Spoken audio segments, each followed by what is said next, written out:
आज हम ऐतिहासिक चंबा रंग महल के परिसर में मौजूद हैं और ये ऐतिहासिक रंग महल जो है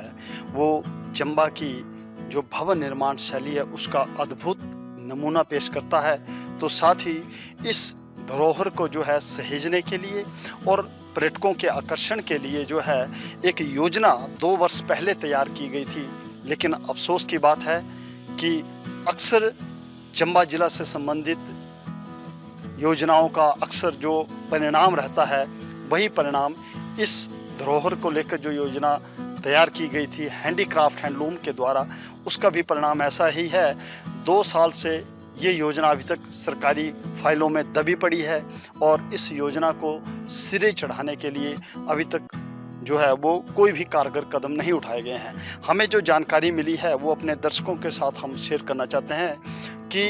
यहाँ 2 वर्ष पहले जो है वो एक योजना तैयार की गई थी, जिस योजना के माध्यम से चंबा रंग महल को जो है हैंडीक्राफ्ट विला के रूप में विकसित किया जाना था। और चंबा जिला की जो कलाएं हैं, प्राचीन कलाएं, चाहे धातु कला है, चाहे वो काश्तकारी है, चाहे वो जो है वो कसीदाकारी है, इन सब कलाओं से जुड़े कलाकारों को जो है एक ही मंच, एक ही स्थान मुहैया करवाने की एक जो है वो बेहतरीन योजना तैयार की गई थी। और उस योजना के तहत इससे जो है इस परिसर को एक विला के तौर पर विकसित किया जाना था और यहीं पे जो है चंबा की कलाओं से जुड़े कलाकारों को एक मंच मुहैया करवाया जाना था, जहां बैठ के वो अपनी जो है वो कारीगिरी को अंजाम दे सकेंगे। और साथ ही उनकी कलाओं को लोग जो उनके द्वारा बनाई गई वस्तुएं हैं, चाहे वो चंबा थाल है, चंबा रुमाल है, या जो चंबा के अन्य ट्रेडिशनल जो कार्य हैं, उनसे जो बनाई गई चीज़ें हैं उनको लोग खरीद भी सके, पर्यटक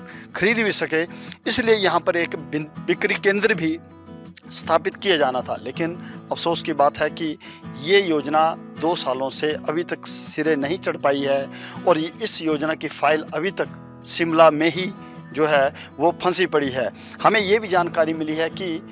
बीते वर्ष जो है तत्कालीन जो चीफ सेक्रेटरी, मुख्य सचिव हिमाचल प्रदेश जो थे,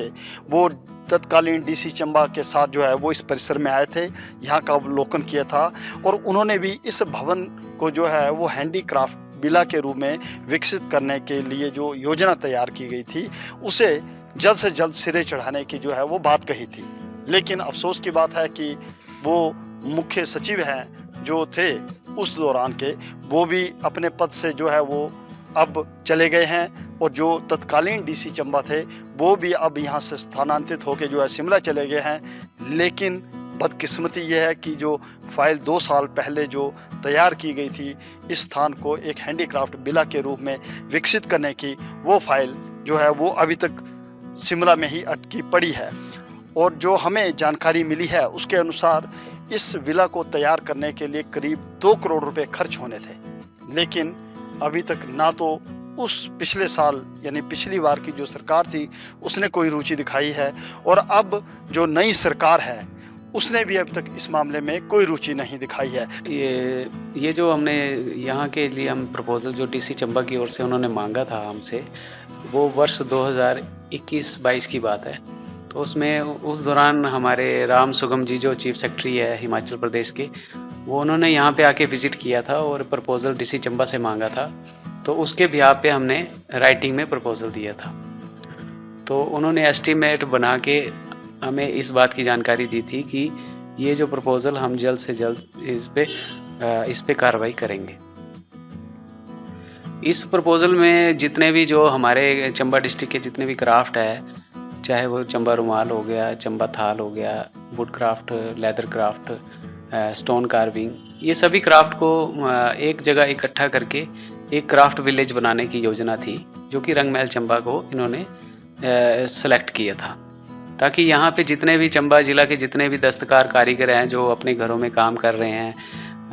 जिनके पास अपने मतलब सामान के अभाव होने के कारण उस काम को नहीं चला पाते हैं, तो सरकार की ओर से ये स्कीम थी कि ये जितने भी कारीगर आएँ और यहाँ बैठ के अपने काम को सुचारू रूप से चला सकें और उस सामान को यहीं पर बेच भी सकें। इससे तो पर्यटन को सबसे बड़ा फ़ायदा यही होगा कि उसका इकोनॉमी आर्थिक स्थिति मजबूत होगी, और दूसरा एक चंबा का नाम होगा, क्योंकि नेट पे जो अक्सर हमारे यहाँ पे रंग महल में टूरिस्ट आते रहते हैं और जब यहाँ पहुँचते हैं तो आके बहुत निराश हो जाते हैं, और वो चाहते हैं कि यहाँ पे ऐसा कोई म्यूज़ियम बने ताकि यहाँ लोग आएँ और यहाँ के प्रोडक्ट को देख सकें और ख़रीद सकें। जी।